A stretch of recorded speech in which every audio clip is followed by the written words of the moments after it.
El Señor esté con ustedes. Y con tu espíritu. Evangelio de nuestro Señor Jesucristo según San Mateo. Gloria a ti, Señor.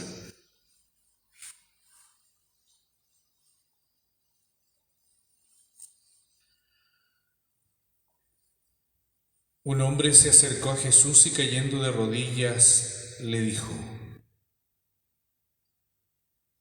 Señor, ten piedad de mí, de mi hijo, que es epiléptico y está muy mal.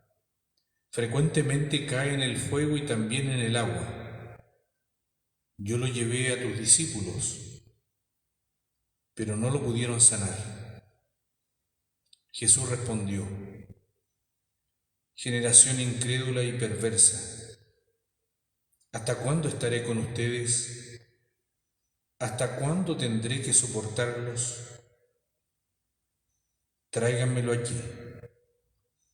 Jesús increpó al demonio y éste salió del niño, que desde aquel momento quedó sano.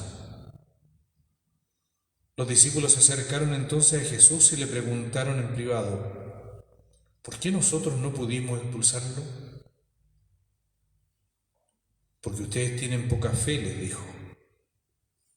Les aseguro que si tuvieran fe del tamaño de un grano de mostaza, dirían a esta montaña: trasládate de aquí allá, y la montaña se trasladaría, y nada sería imposible para ustedes.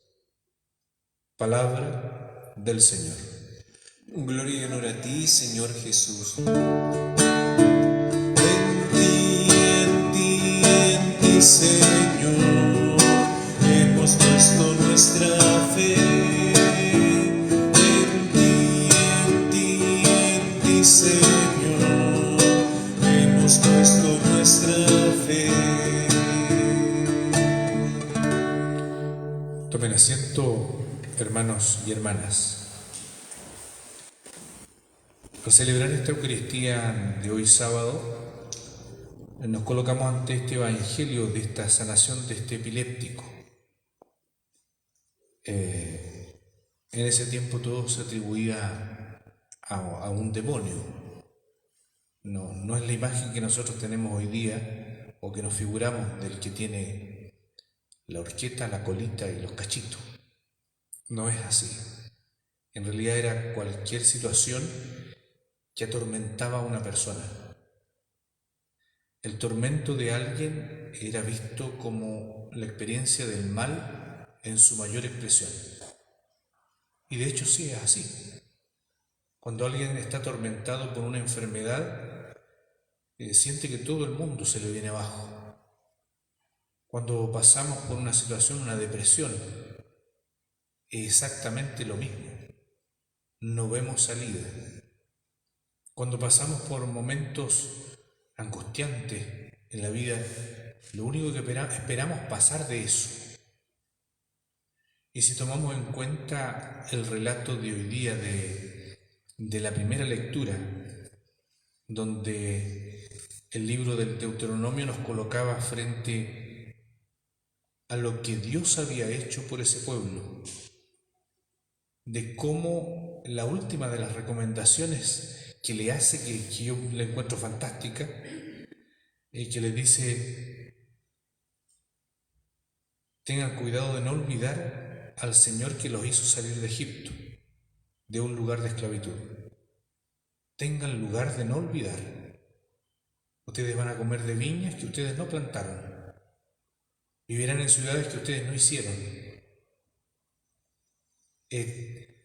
Nada de lo que ustedes van a gozar del agua, ustedes no cavaron esos pozos, estaban ahí.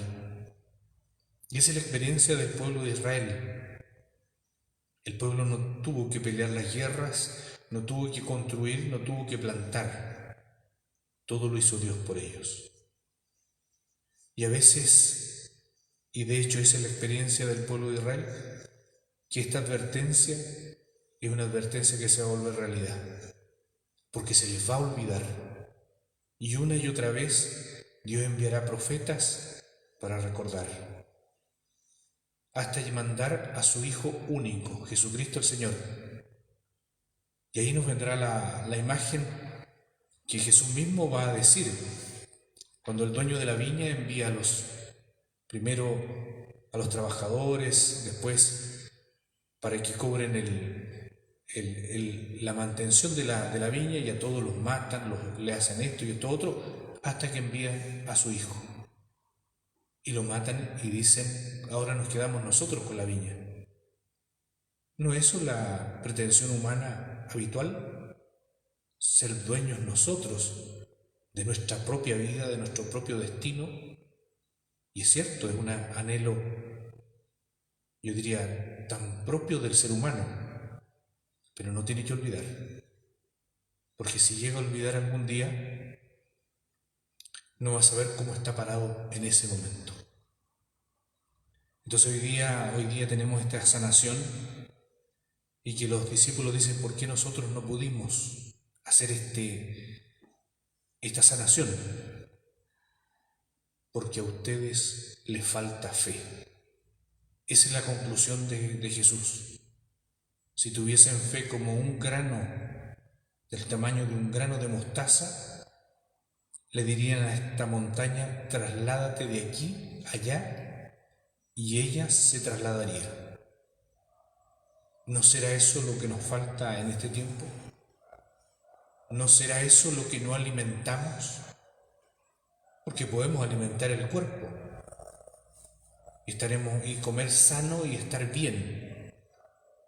Pero si no alimentamos el espíritu, aunque el cuerpo lo tengamos sano, no tendremos sanidad. De hecho, Jesús va a decirlo en otro pasaje del Evangelio. Si la oscuridad que hay en ti, si el ojo está ciego, no ve, pero si la oscuridad está en ti, ¿cuánta más oscuridad tendrás? Entonces, en el fondo, ¿cómo ir alimentando la fe? Y quizás es el gran desafío, y quizás las prácticas que hemos dejado de tener, porque pensamos que es automática, yo creo, pero basta con mencionarlo.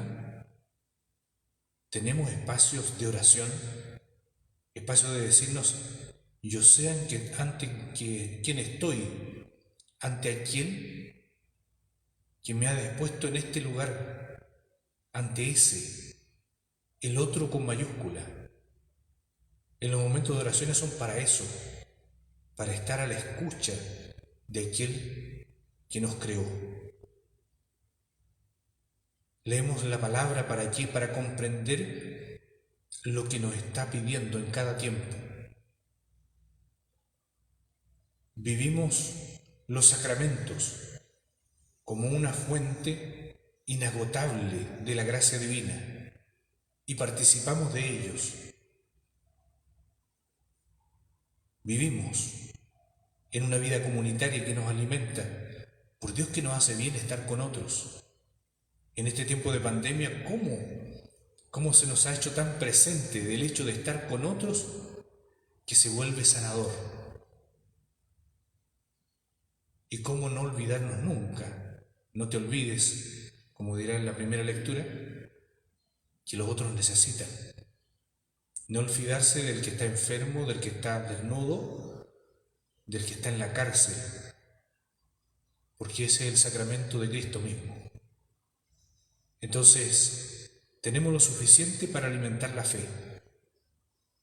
pero eso es una tarea de cada uno. Por eso pidamos al Señor para que podamos caminar en esa presencia y podamos poner todos los medios para alimentar nuestra fe y no ponerla en riesgo.